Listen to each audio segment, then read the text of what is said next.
Hello everyone, welcome to this video about the jazz standard It Could Happen to You. First I'm gonna teach you how to play rhythm for the song, and then I'm gonna switch to my archstop and show you how you could build a solo with some phrases I've prepared for you. Coming right up.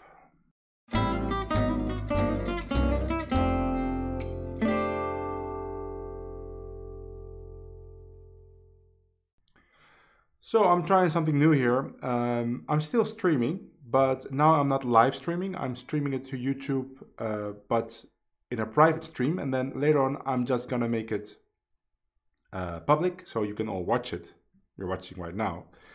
And the reason I'm doing that is because I got a comment from someone asking me what the purpose was of these live streams. And then when they would watch it later on, so not live, they would have this 5-minute waiting screen, like the stream starts in 5 minutes, and that image will always stay there. So that seems kind of pointless, and I can see the issue there because, well, you have to wait for 5 minutes, or you have to find the spot where the video starts.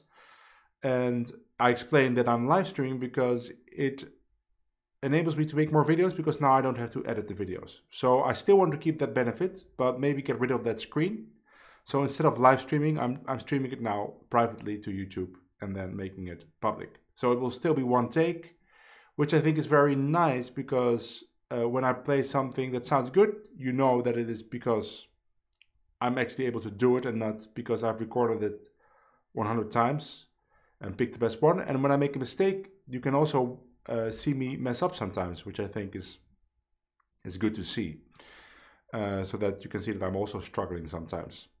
So today we're going to talk about It Could Happen to You. It's part of my series Ultimate Guide to Jazz Guitar for Beginners, something like that. Well, watch the links in the description. There's more episodes. But I have to say that It Could Happen to You is kind of an advanced standard. It's not really for beginners. So if you're a beginner, check out the other episodes maybe, or you watch this episode and I'm sure you can learn something. But this is maybe a little bit more advanced. So the approach I'm going to take is a little bit different, in the sense that I'm also going to talk about concepts for soloing next to the lines I'm going to show you. I'm also going to show you what I'm thinking about, or what you could be thinking about if you want to deviate from the things I'm showing you. But first we're going to start with how to play rhythm for this song. And if you want to hear me play rhythm also, I made a backing track, which is linked in the description. And I prepared some a chord sheet for you with some chord diagrams, and I know it's very small, but there's no other way for me to put this on the screen. And of course, as always, you can download all the materials I'm going to show you, so this chord sheet, but also the licks in tab, I'll show you later, from my Patreon, link in the description, and these will already be up when you see this video. And every video I ever made, the tab for that will be downloadable on my Patreon. So this song has many different variations to play the chords, because they're kind of unusual chords in the sense that there's not many other jazz standards with these chords, and there's many different ways to play the first 4 bars exactly, especially. But I chose a specific progression that I find a lot of fun to solo on, so that's why. And also, this is the progression that's been used mostly by jazz musicians in the 50s and 60s. All those recordings that you hear, they're probably using these changes. So nowadays people kind of deviate to other chords, which I will talk about too, but let me show you the way I play it. So let's start from the beginning. The song was in E flat, at least this version. So I start with E flat 6, going to a 2-5, to F minor, and then another 2-5 to G minor. Those are the first 4 bars, right? So E flat, 2-5 to F minor, 2-5 to G minor, and then we're in bar 5. So the way to remember this for me is I remember E flat, so 1 chord, and then it's a 2 chord, F minor 7, but there's a 2-5 before it. And then there's another 2-5 to the 3 chord, like to G minor. So E flat, 2-5 to the 2 chord. Another 2-5 to the 3 chord. But now the 3 chord never shows up, right? Never comes. There's something else coming there. So, but let's talk about these first 4 bars. I played it like this now. G half diminished C7. But you could also play it, and that's what's actually written in the chart. You could also play it like this. I prefer playing it like that. It's just a nice sound. So now you say, well, but that's not really G half diminished. No, it isn't. It is B flat minor with a D flat in the bass, but it's the same chord. Basically, only there's a D flat in the bass. And when it's high up on the guitar, I like playing this for a half diminished. So I play it like this.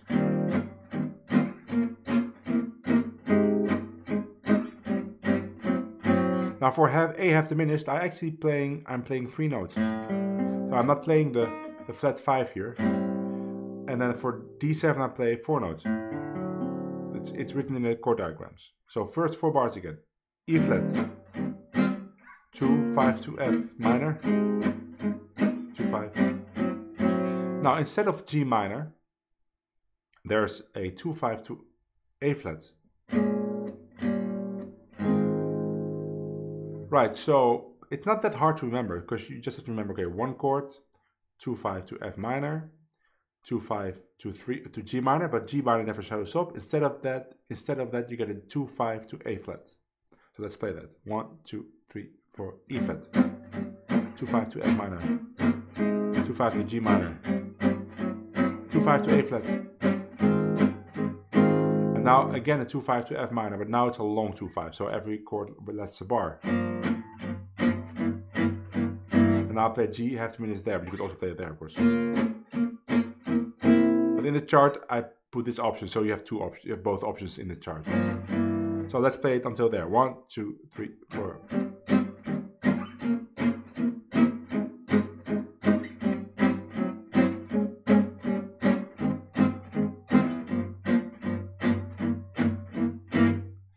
So, if you don't want to think in Roman numerals, I understand that. You could just think of E flat, 2, 5 to F minor, 2, 5 to G minor, but G minor never comes. Instead of it's a 2, 5 to A flat. So and then it's again a 2, 5 to F minor. And then that 2, 5 is long. Now we get a kind of weird of 2, 5 in E flat, we get 2. But instead of B flat, we get D flat 7 or A flat minor 6. That's the same chord. To E flat. So F minor, A flat minor. And we'll talk about what this chord is and how to approach it in improvisation. For now, just remember F minor, A flat minor to E flat. Now comes the part you actually just have to remember, right? Until now you could kind of reason your way through it. You think E flat, 2, 5 to F minor, right? E flat F, 2, 5 to G minor, but G minor never comes. It's E flat to A flat, 2, 5 to A flat, so it's like E flat, F minor, G minor, A flat. And then again a 2, 5 to F minor. Now comes this weird 2, 5 to E flat. So you could remember all of that, like a story. But now you just have to remember, okay, quick 2, 5 to C minor, and then it's C minor, F7, F minor, B flat 7. And that's the first half of the song. That part you just have to remember. There's no real trick for it. But before, you could kind of see, okay, this bass note kind of moves up all the time. E flat to F minor to G minor, but G minor never comes. But then it's to A flat. And then it's a long 2, 5 to a weird 2, 5 in E flat. Now it's a quick 2, 5 to C minor, and then F7, and then 2, 5 in E flat. I told you, right? It's not the easiest song, but it's not that hard to remember. Just play through it several times. So let's play it. 1, 2, 3, 4.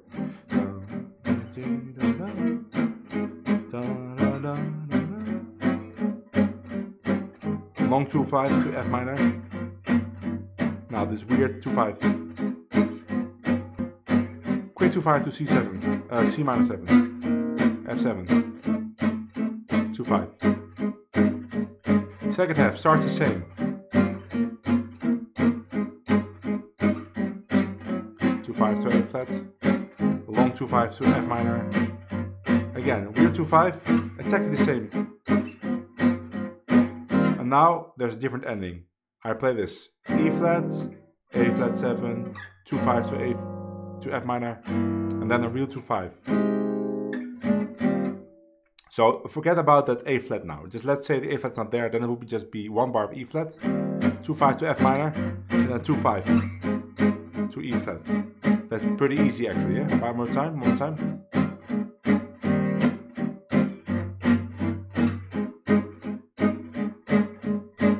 Now, but before that G half diminished, I like to play A flat 7, just kind of the bass walks down. E flat, A flat, G, C.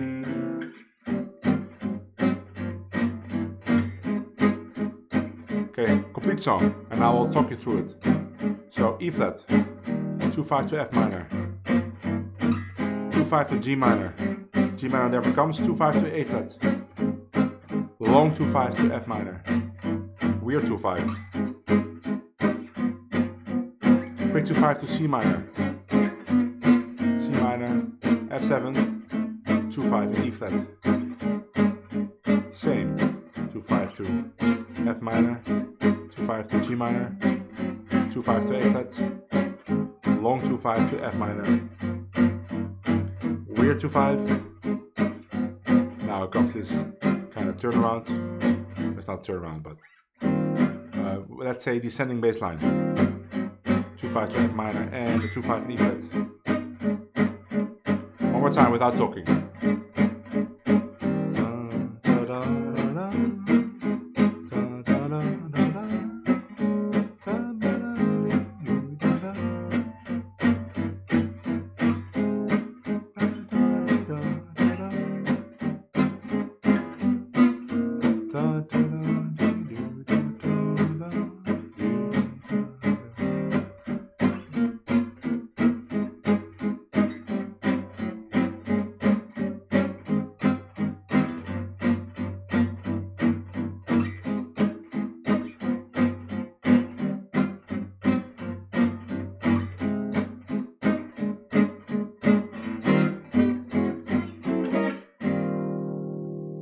Yeah, a little bit more work to remember than the previous songs I did in this series, but I'm sure you can do it.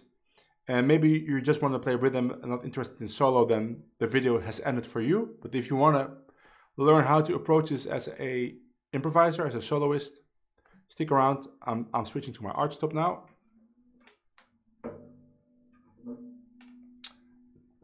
There we go.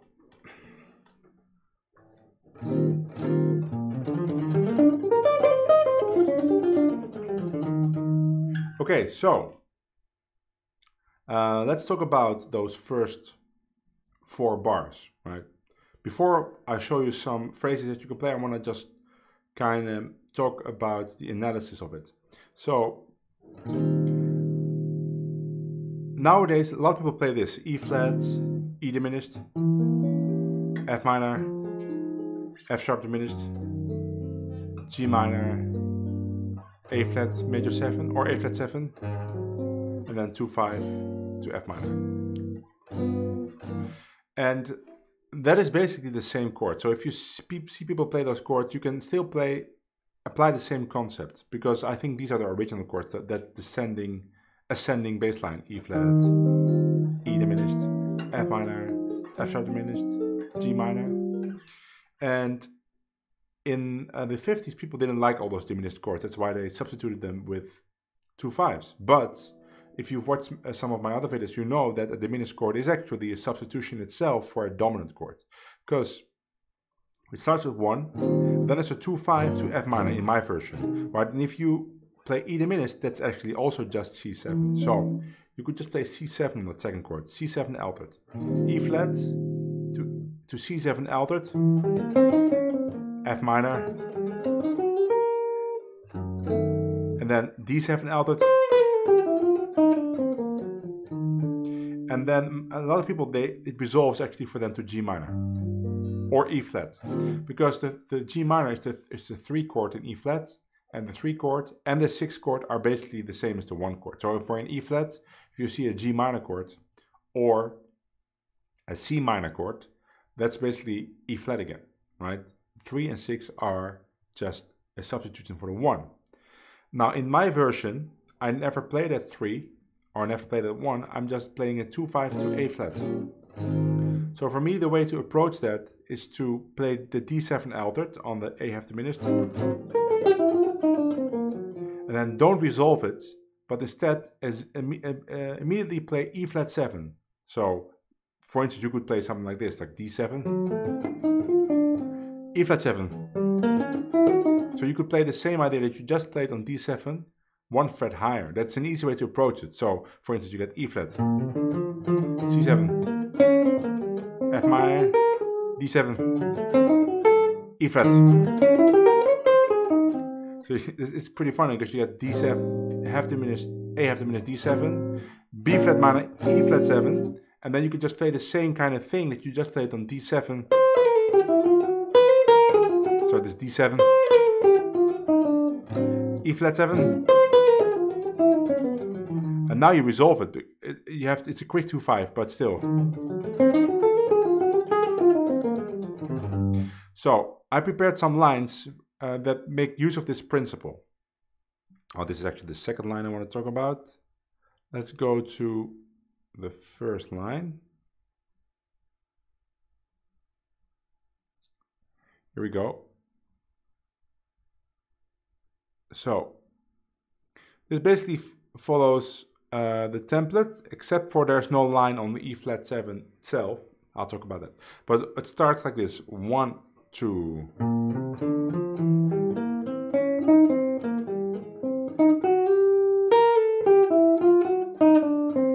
Those are the first 4 bars. So let's talk about that, right? This just starts with an idea in E flat: 1, 2, 3. Then I skip the G half diminished. I just play C7, altered, F minor, and I skip the A half diminished. Just play D7 altered. Resolve to a B flat on the next line, right? And then I am silent on that bar, right? So I'm not repeating the idea that I just played on the D7. That's another thing you could do. You could just resolve it to a note that fits on B flat minor, which could be a B flat, or it could even be an E flat. So you could actually resolve in your head to a E flat chord, E flat 7 chord.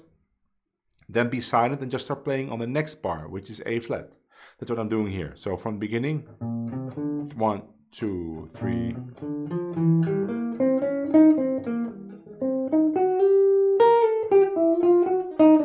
There we are, 3. So I'm just going straight to that A flat, starting on the 4th beat. 1, 2, 3. And then I'm playing D flat major 7. And I like, when there's a chord, a half diminished chord, what I like to do is think about the flat 5 of that chord, so it's the D flat, and then play major 7 on that, so D flat major 7. E7 altered, C7 altered. Resolve to F minor. So from the beginning, 1, 2, 1, 2, 3, 4, 1, 2.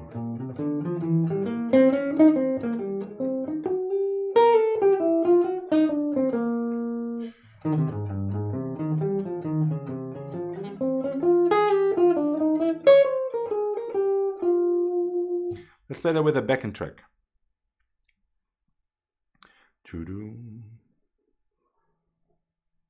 Oh, no sound. There we go. 1, 2, 3, 4.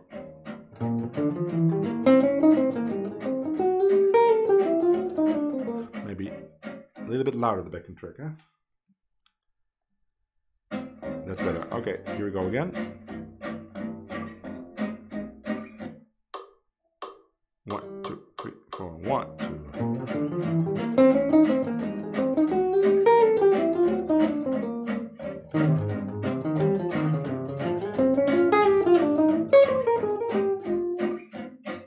More time.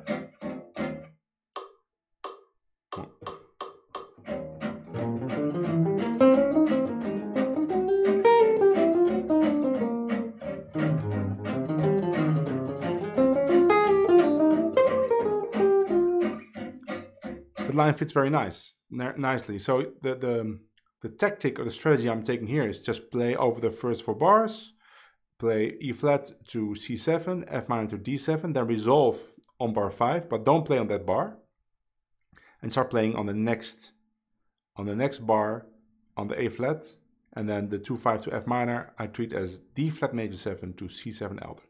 So now let's say I would do the same thing but improvise, right? So I'm gonna do the same thing. I'm just gonna play E flat to C7 and then F minor to D7, then resolve on bar 5, but don't play there, and then start playing again on the A flat major.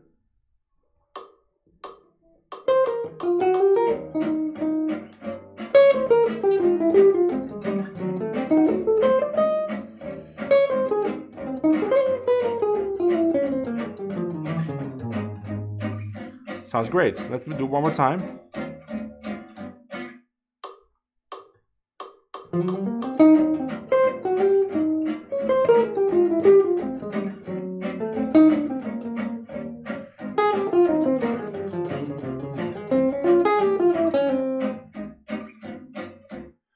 That's a very, I'm not saying, want to say it's easy, but it's a very good approach to take. So to give you another example, I have another line for you that fits over those bars. Here we go. Sounds like this. 3, 4, 1, 2.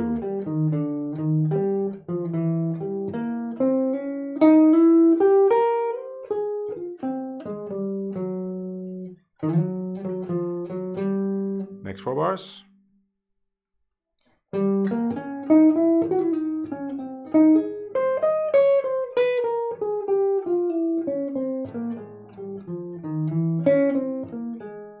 So in this example, I did play on that 5th bar on purpose.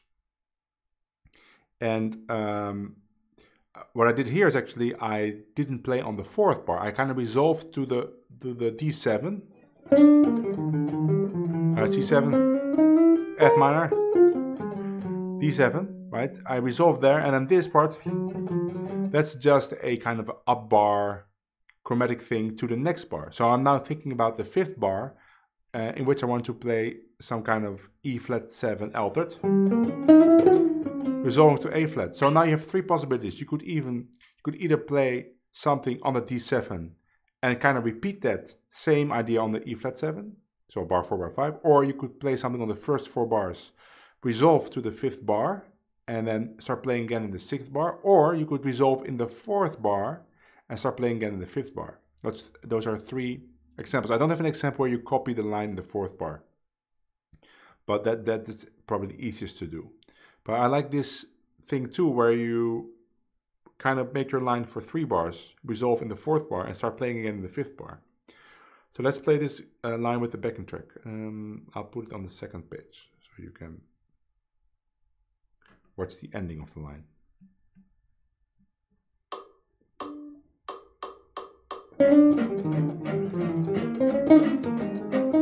Oh, that's the first line, sorry. Let's see.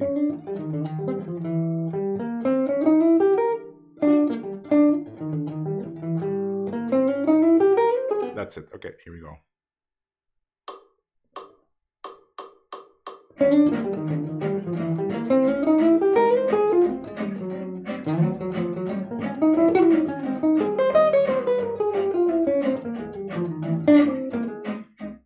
Let's talk about the ending. I made a mistake there.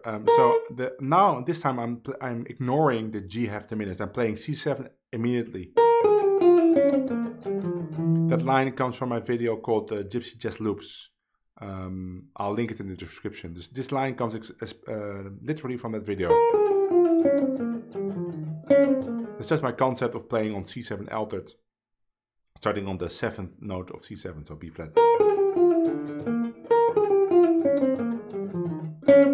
And I resolve to F minor. So let's play the whole thing again.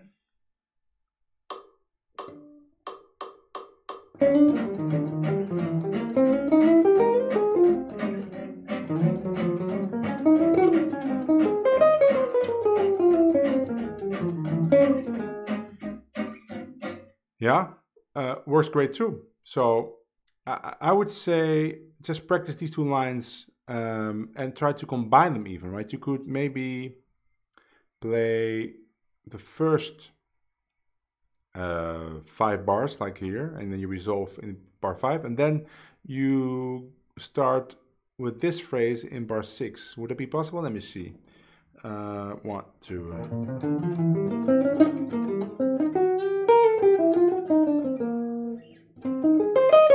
Yeah, why not, right? Or the other way around. So you start with this phrase. So and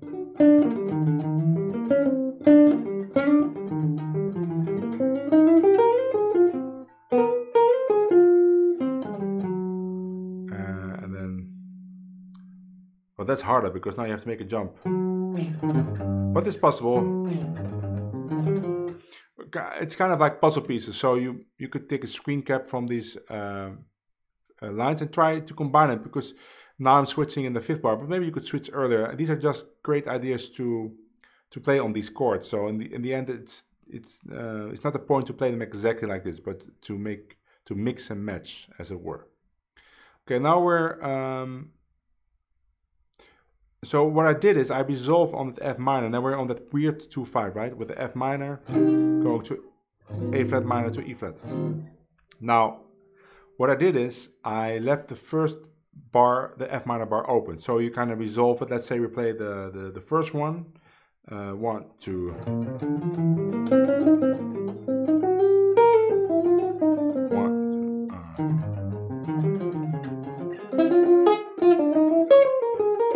So this is on the F minor, and then this line starts.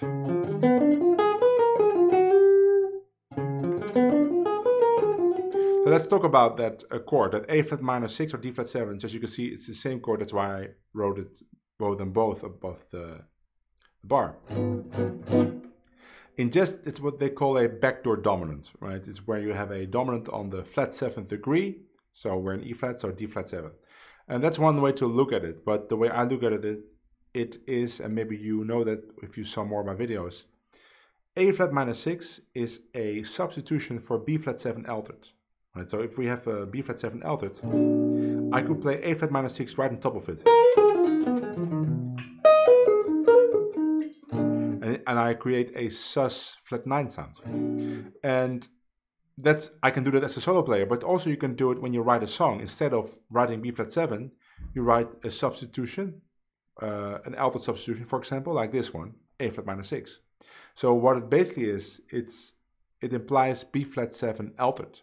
So I want to say to you, you can play all your B flat 7 altered lines. If you have a grade 2-5-1 like this,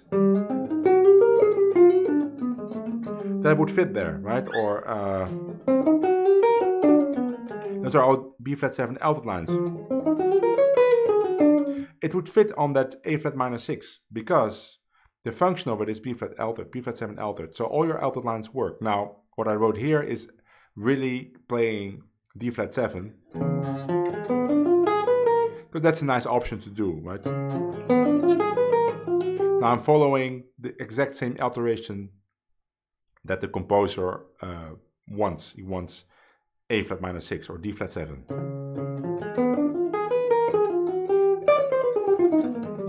And that is just a line, a triplet line that I think is not too difficult to play on G7.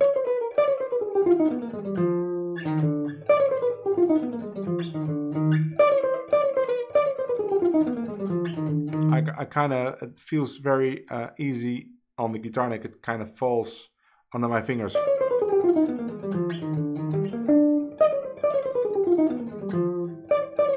One, two, three.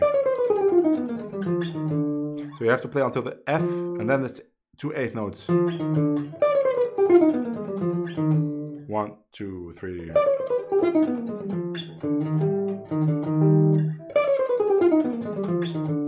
So let's play this line on top of the backtrack. So what I'm going to do is I'm going to play the first option for the beginning. So 1, 2, this one.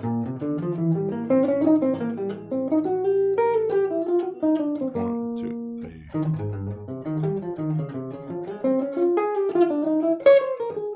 And now switch.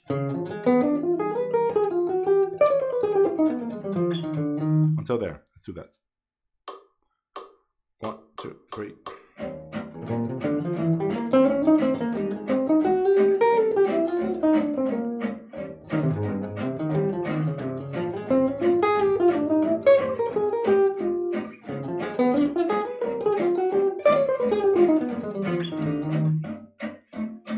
And you can combine it with the second line too, I think. Let me see.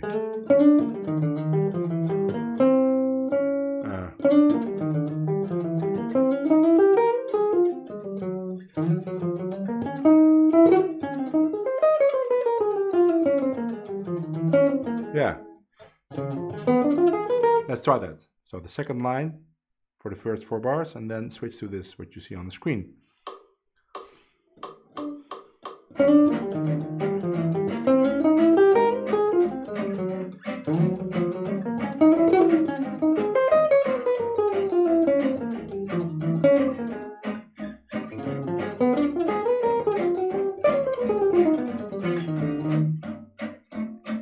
So mix and match again, right? So, and I give you another option too. So here's one other. Same principle. The F minor is open, right? Because we arrive there from the previous line. And then we play this thing. 1, 2, 3. 1, 2, 3.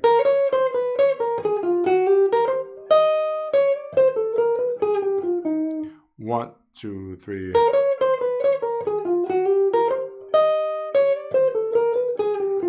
So this is really D flat 7 resolved to E flat, G7 altered. Notice that this is exactly the same line as in the beginning on D7 altered. But exactly the same. So for me, I think about the 5th of the chord. So on D7 that would be an A, and I have this line. So on G7 it's here. It's the same. So let's play this line with the 2 other lines in front of it. So let's start with the first line again. 1, 2, 3.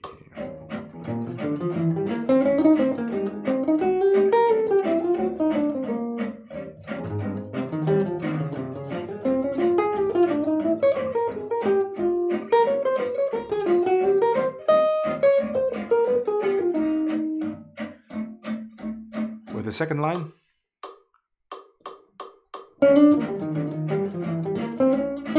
Ah, shit. I always forget the beginning.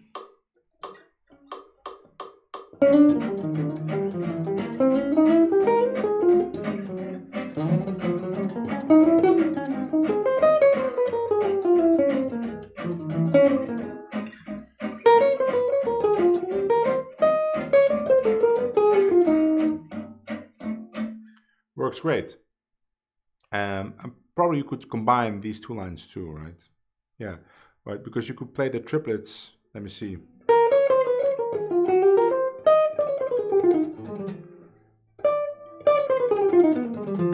Right, you could combine the triplets, you could put them after this line, or you could play this G7 line after this line. Let me see. 1, 3, 4. Right, mix and match. Goes for everything. Okay, let's continue. Now we get the C minor 7 F7 part, and for that part I like to just to think in C minor 7, C minor major 7. So this line is a line that starts, it's an E flat major triad, arpeggio, and I like to think E flat major on C minor, but in this case it makes even more sense because I just told you the 6th degree is the same as the 1st degree. So C minor is the 6th degree of E flat, so it's just basically E flat, and that's what I play. But there I go to C minor major 7 by playing this B, or you could just see it as kind of a note that resolves to C, this C. And this works really well after the this one.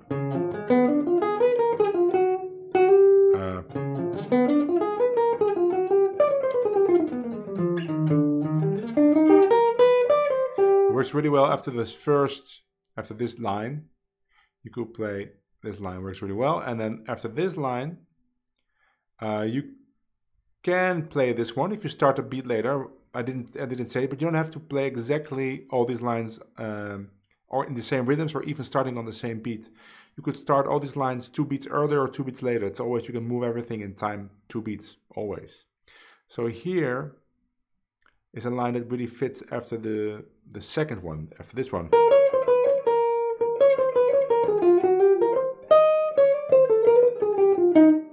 Now I'm here. Again, I'm thinking C minor or E flat major 7. That's like kind of a famous jazz lick. Oh, sorry, 3, 4.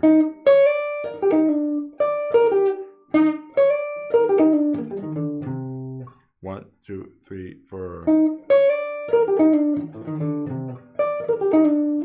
I like to jump here. Or you could do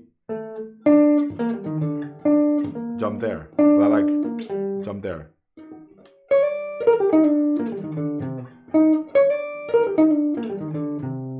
So let's start with this one and let's play that after this line.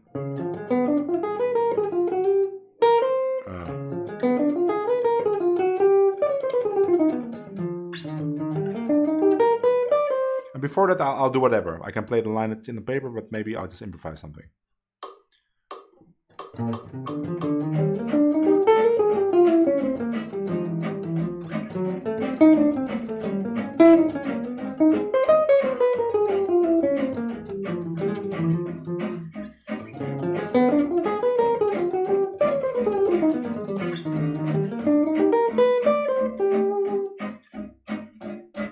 Now I was improvising, and maybe you heard that on the D7 chord I played something that I repeated exactly on the E flat 7. Now let's play this line after this option.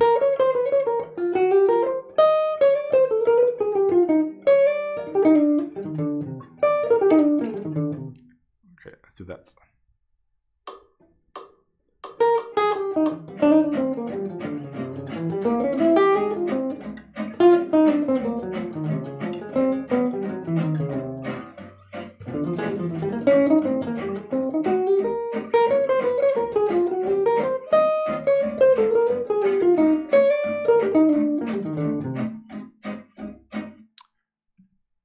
Very tasteful, I think.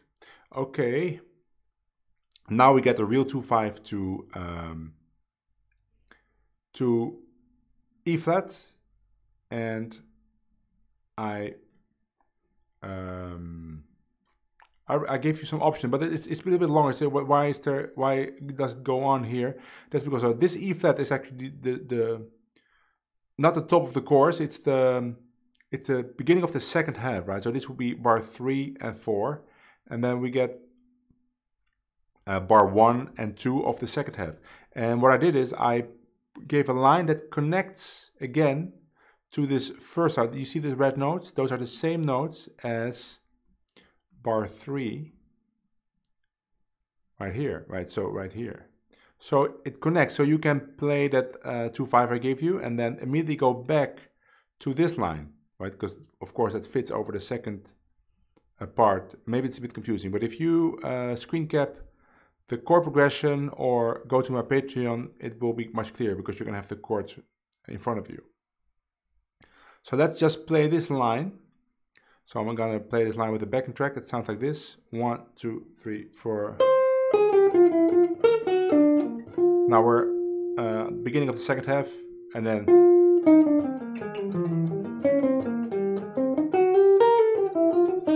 it connects to the first line. So let me play that. Before I'll improvise, but then I'll play this 2/5. I'll warn you, and then I'll continue into the second half until the red notes.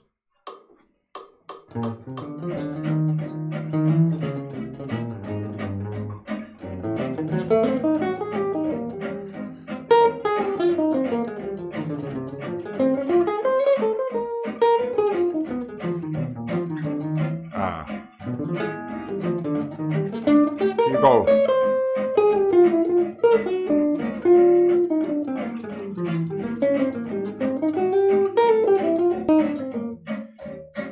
Well, I played a crappy solo in the beginning, so let me do it again and play a better solo for you. I'll warn you again when this happens.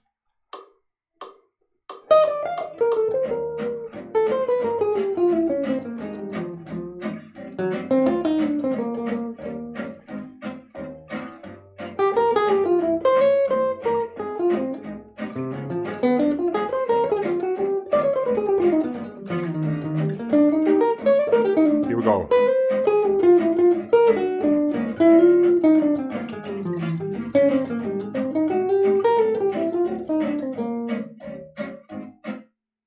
And I gave you another 2/5 with the same principle, but this one connects to that second line, right? So this connects to bar 12, it says. So let's take a look at bar 12. Bar 12 is here, right? So it connects to lick 2 for the first 4 bars, right? Lick 2 for the first 4 bars. So you can connect those lines. Oh, let's.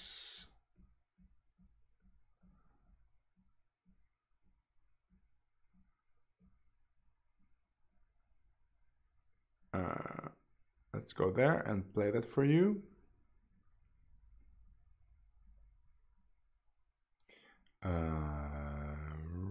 There. So this line itself, the 2/5 sounds like this: 1, 3, 4.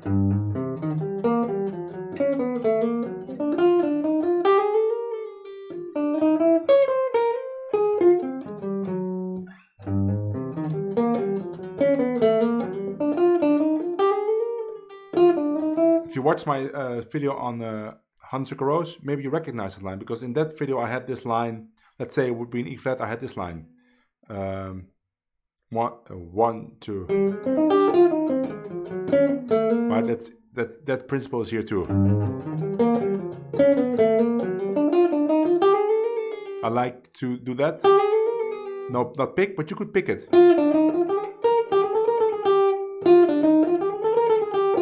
But it's a nice effect, especially if it's in tempo.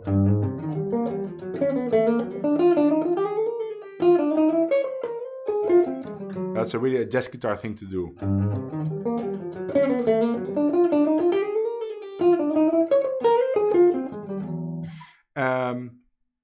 By the way, this 2/5 really connects well to the C-7 line before, like this, because then we're low. And the previous 2/5 one connects really well to the first C-7 line.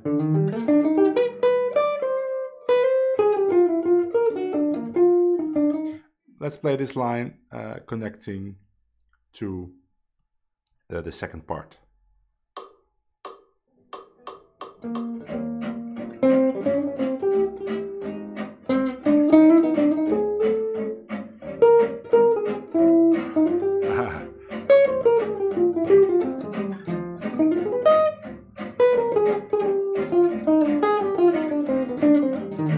Here we go.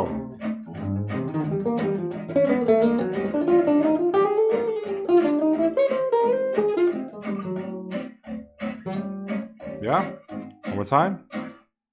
Play a better solo.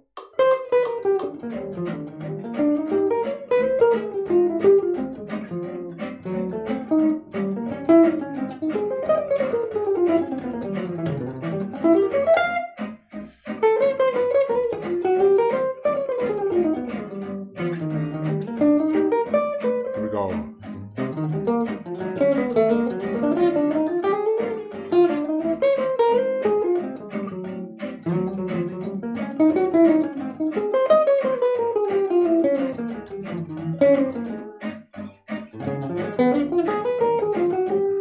Okay, so that part is exactly the same as the beginning, but then at the end, instead of going to C minor F7, it goes, we get this part, right? Like, so we get like the weird 2/5, and then we get and so how I treated that is, so the 2/5 that you can see is right here, right? So F minor to B flat 7 E flat. Before you get this, so for this bar, it's just E flat. I improvise just E flat. But then for this bar, I think C7, like it's written here. And then a real 2/5.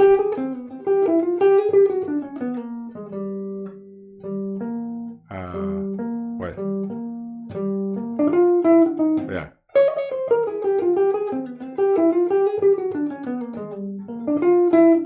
So you gotta hear it in the song to know where it fits. But I'll warn you. play part of the melody again.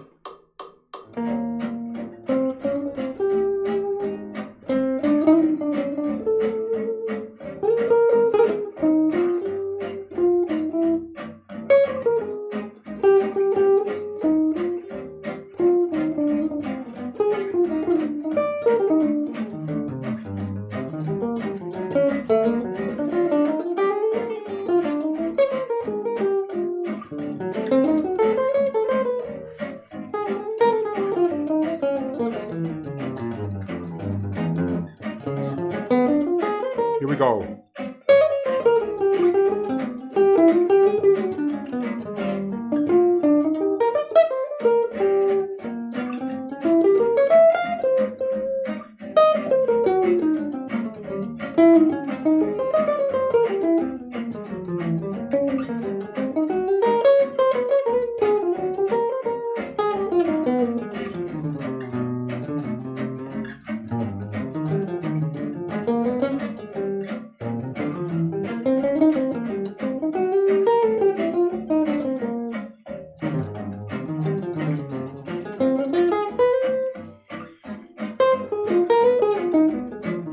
Go.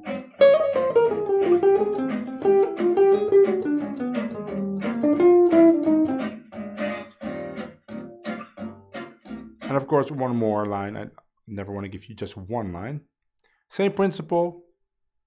It's the C7 at the end to the 2-5. This time, this line goes like this: 3, 4.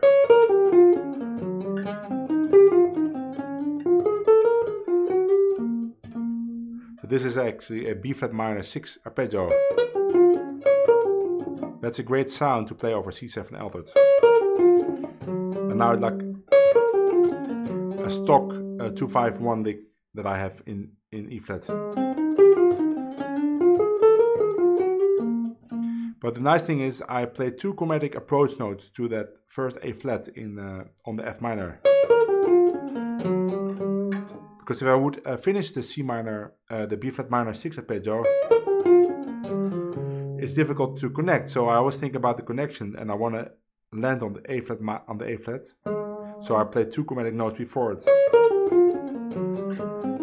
And now for me that's kind of second nature. But at the beginning you have to figure these things out. It's like, how can I connect this B flat minor 6 arpeggio to the 2-5-1 lick that I have?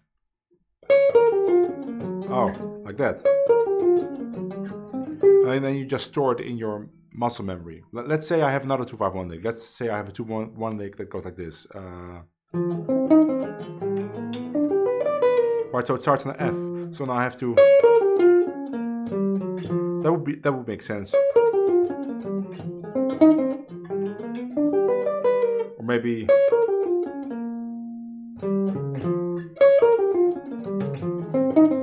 Right, so you just figure things out. That's actually really nice.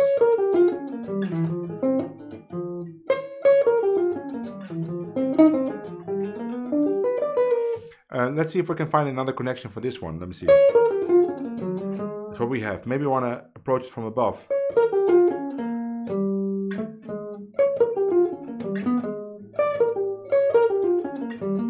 That's nice. Or maybe chromatically. But now repeating notes because I played this B flat twice. But of course it's an option, so there's lots of options. So let's play this line in the song.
kind of a crappy solo, but you saw those lines, right?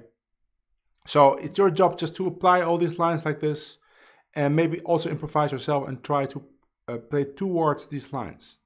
And you could even try to construct, or even try, basically what I did is I described one of my own solos, and then I played 2 choruses, and then I took out those licks, and so you can construct from lick 1 of everything a complete solo, and from lick 2 of everything. And that's nice to do too, so you can play complete solo. You're basically just playing my solo, but you can train your ears to hear the alterations like I hear them. Or you can mix and match everything. Yeah, that's it. I'll play one more chorus without playing any of these licks, and just see what comes out. And I'll try to stick to the principles I was talking about, right? Let me see what happens. Maybe it will suck. Probably. Because it's a difficult song, I won't lie, it's difficult. But good exercise.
Some good stuff, some not so good stuff, but in the end, you gotta practice these songs for hours on end to make them work, especially this one, because it's a hard one.